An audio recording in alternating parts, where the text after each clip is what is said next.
Okay, so this is the last similar triangle one we do before we get into the next phase of what it is we're trying to learn today, the last topic of the day. So it says, which of these statements is false? And let's take a look. I'm going to give you a minute to get it done, and then I'll tell you which the correct answer is. Remember, you're looking for corresponding sides to match up and be proportional.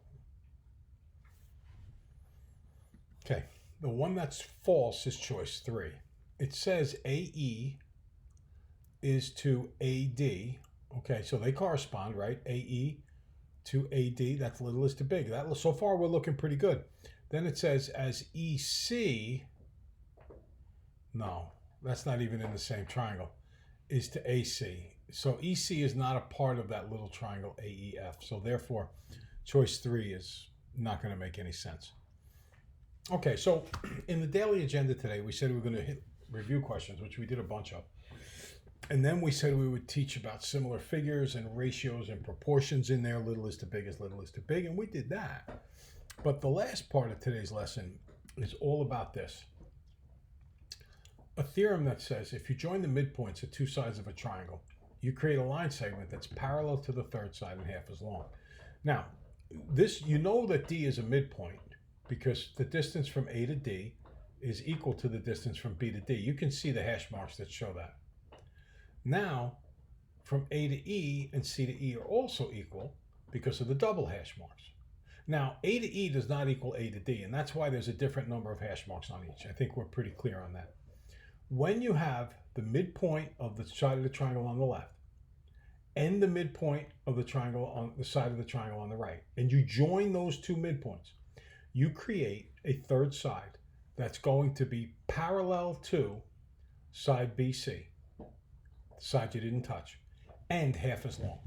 Okay, so the half part's pretty easy to remember because midpoint divides into two equal parts, right? So it's kind of the middle of 20, which is 10, and then it's parallel. So how do we use that to our advantage? Well, take a look here. If the distance from F to E is 12, and the distance from E to G is 9, well, if from E to G is 9, and since these are midpoints, and that's what these hash marks say, that E is a midpoint and G is a midpoint, the purple hash marks say that, the orange ones for E being a midpoint, then that means that side CD has to be double side GE, because GE is the segment that's formed that's half as long. So if GE is 9, how long is CD? It's 18. Next up, if FE is 12, how long is BC? 24.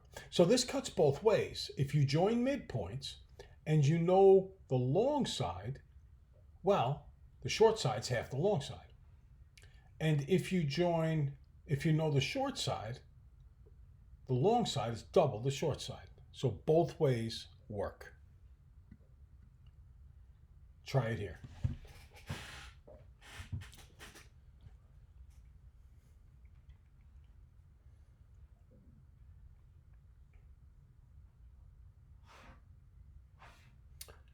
Okay, this is a great opportunity to apply the midpoint theorem. Since MN is 3.5 and M is a midpoint and N is a midpoint, how long is ST? Well, it's going to be double that, right? So ST is going to be 7. Since ST is 7,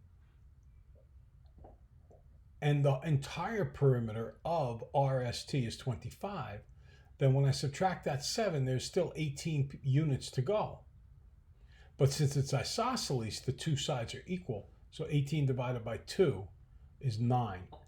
And I didn't finish the whole question. I didn't state the length of NT. The length of the whole side, RT, is 9. The length of NT, because it's a midpoint, is going to be half of the 9, or 4.5. So the length of NT is 4.5. Sorry, I didn't write that out. I had to say it out. Okay.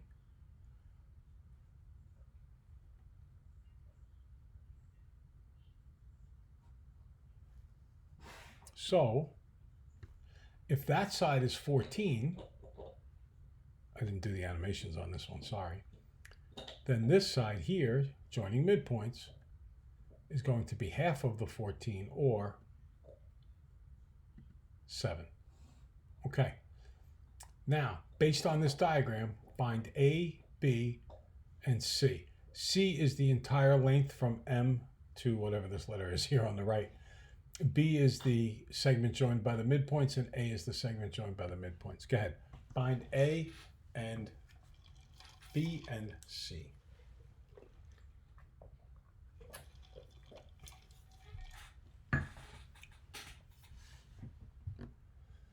Okay, so in finding A, the A is the half part because it joins the midpoints.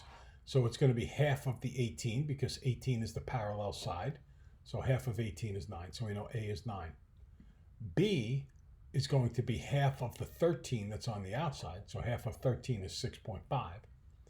And C, that's the piece that's on the outside. That's not the midpoints. So that's going to be double the 10. And C is going to be 20. Okay? Let's try this one.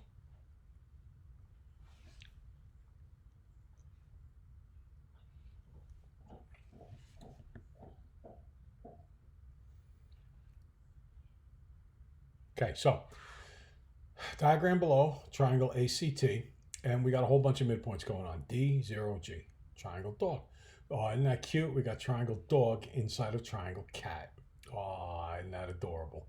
So, if AC is equal to 10, and AT is equal to 18, and CT is equal to 22, what is the perimeter of CDOG, the parallelogram on the inside? How do I know it's a parallelogram? Because of the opposite sides being parallel. So, CD is going to be 5. We know that because it's half of the 10 that AC is. OG also has to be 5 because the opposite sides of a parallelogram are congruent. Next up, CG is going to be 11. How do I know that? Because it's half of the 22. And likewise, DO is also going to be 11 because it's half of the whole side, which is 22. Or, being a parallelogram, which is where a lot of these theorems come from, both of those have to be 11. Opposite sides are congruent. 11 and 11 and 5 and 5 is 32. So the correct answer is choice 3. I think that was where the 32 was. Okay, so the last thing that we're going to show you today is how to prove similar triangles. Now, these are far and away the easiest proofs we're going to do all year long because there's really only one way to prove it for all intents and purposes.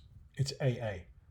Now that's really cool because in the other ones we had to worry about sides and angles and this and that and the other thing. Here we only need to worry about angle, and we're all done. So I'll show you how simple one of these proofs is. Let's set it up. Statements, reasons. We know the first thing we always put down is the given. And the strategy that we've been trying to get you to emphasize is to look at the given and use the given. Don't stare at the diagram. Don't jump into what you see in the diagram. Just focus on that given. So it says PQ is parallel to ST. And then I can put an angle 1 and 2 here just for emphasis. And because PQ is parallel to ST, I've got that whole alternate interior angle thing going on. Try to write out the next statement and reason. Go ahead.